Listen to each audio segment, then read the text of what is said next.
রাব্বি ভাই আর সিজার ভাই নতুন ব্যবসা দিছে। এই সিজার ভাই ব্যবসা দিছেন নাকি? আলহামদুলিল্লাহ ভাই, নতুন ব্যবসা ভাই, নতুন বিজনেস। রাব্বি ভাই তো ভাই ব্যবসা দিলেন নাকি নতুন? ভাই ইচ্ছা নাইছে মালটাল নেওয়া লাগতো না, মাল নিতে পাইছি ভাই। আপনার ব্যবসা না কিন্তু যে লোকের ব্যবসা হ্যাঁ আমার বউ এতে তো গেছে গাড়ি বেড়ে পাঠাই আছে কিন্তু এই সিজার ভাই তো কাজ কাম করতেছো। হ্যাঁ ভাই, এটা রাব্বির দোকান ভাই। আরে এত মিথ্যা কথা বলে এই না দুহান আমরা আইছি ভাই। আমরা মূলত আমাদের একটা রেস্টুরেন্ট আছে, সবাই জানেন ঈদের মধ্যে সবাই আসবেন। এই যে আমরা রেস্টুরেন্টের নাম কন্যারেতে, চারবাড়ি রেস্টুরেন্ট জালালপুর। অবশ্যই আসবেন, দেখা হবে ইনশাল্লাহ। তবে আমি একটু কম থাকবাম। এই যে এই বড় ভাই থাকবো, বড় ভাই দেখাও ভাই, সবাই অ্যাকশন দাও তো।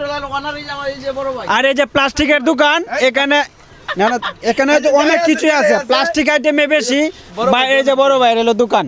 ভাই লোকেশনটা কোথায়? বড়বাজার কিশোরগঞ্জ ন্যাশনাল ব্যাংকের সামনে। ধন্যবাদ, সবাই আসবেন। আর অবশ্যই চায়ের বাড়িতে আসবেন, সবার দাওয়াত রইল। আর আমরা চায়ের বাড়ির হচ্ছে যা মালামাল লাগে সব হচ্ছে নিতেছি এখান থেকেই। সবার জন্য শুভকামনা রইল, দেখা হচ্ছে খুব শীঘ্রই। বইলা দেন বাকিটা। ঈদের মধ্যে আপনারা যারা আসবেন অবশ্যই জালালপুর চারবাড়ি নতুন রূপে তৈরি হইতেছে, দেখতে পারবেন। ধন্যবাদ।